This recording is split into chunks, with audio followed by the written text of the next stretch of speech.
Dalam nama Bapa, Putra, dan Roh Kudus. Amin. Ya Tuhan Maha Pengasih dan Penyayang, kasih-Mu senantiasa kami rasakan dalam hidup kami, terutama melalui keluarga kami masing-masing. Berkatilah keluarga kami, terlebih orang tua kami, agar mereka senantiasa mengalami kasih dari-Mu. Dampingilah keluarga kami, agar keluarga kami menjadi keluarga Kristiani sejati, yang meneladan keluarga kudus di Nazaret. Bantulah kami agar dapat turut serta mengusahakan keharmonisan di dalam keluarga dan rumah kami masing-masing. Demi Kristus Tuhan dan Juru Selamat kami. Amin. Dalam nama Bapa, Putra, dan Roh Kudus. Amin.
Dalam masyarakat, kita dapat menemukan beberapa pandangan tentang perkawinan.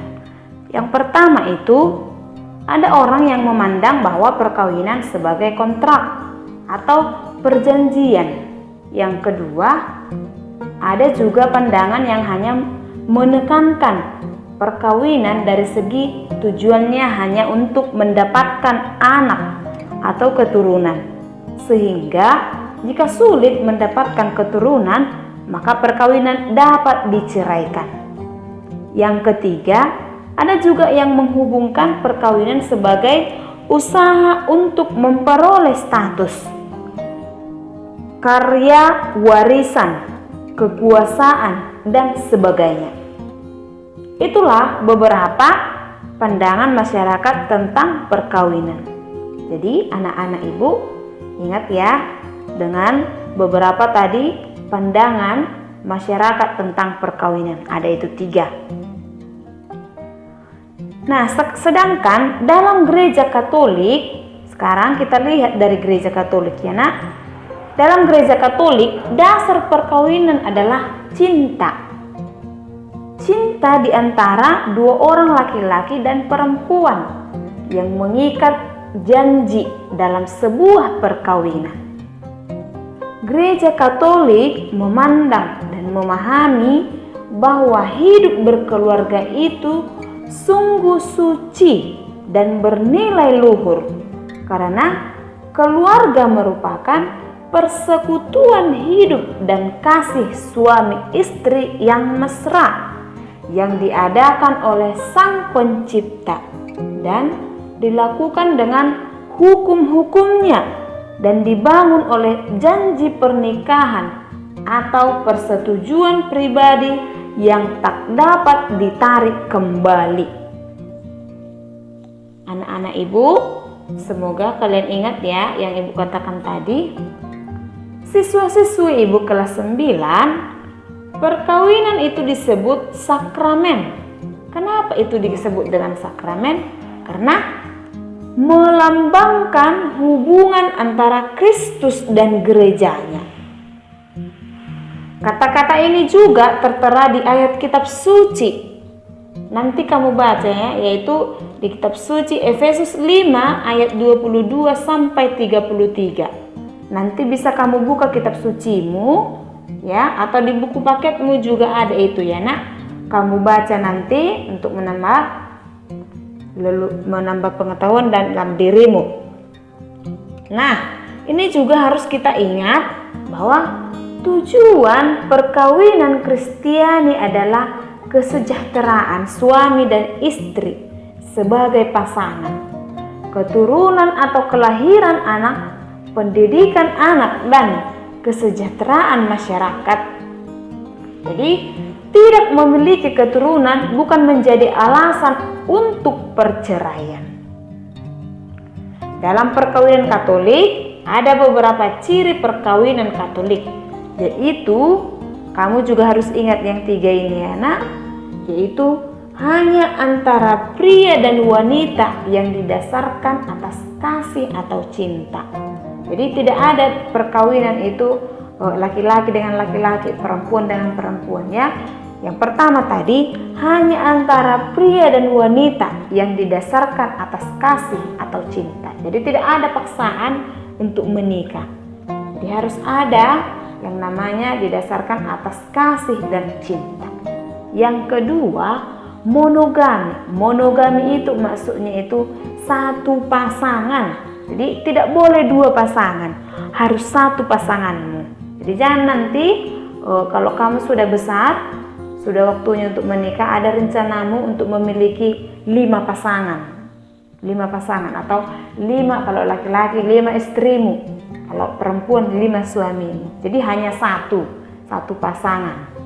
Baru yang ketiga, tak terceraikan. Jadi perkawinan Katolik itu tidak bisa diceraikan, tak terceraikan, kecuali diceraikan oleh dengan yang namanya cerai mati. Ya anak-anak ibu. Baik anak-anak ibu yang terkasih, hari ini kalian telah bersama mempelajari tentang sakramen perkawinan. Ingatlah hal apa saja yang telah kalian pelajari hari ini. Bahwa dasar dari perkawinan, tujuan perkawinan Katolik, ciri perkawinan Katolik. Ya, dalam gereja sangat menekankan bahwa dasar perkawinan adalah cinta antara seorang laki-laki dan perempuan. Sehingga dengan dasar cinta tersebut, bahtera rumah tangga yang dibangun akan tetap utuh dan saling setia.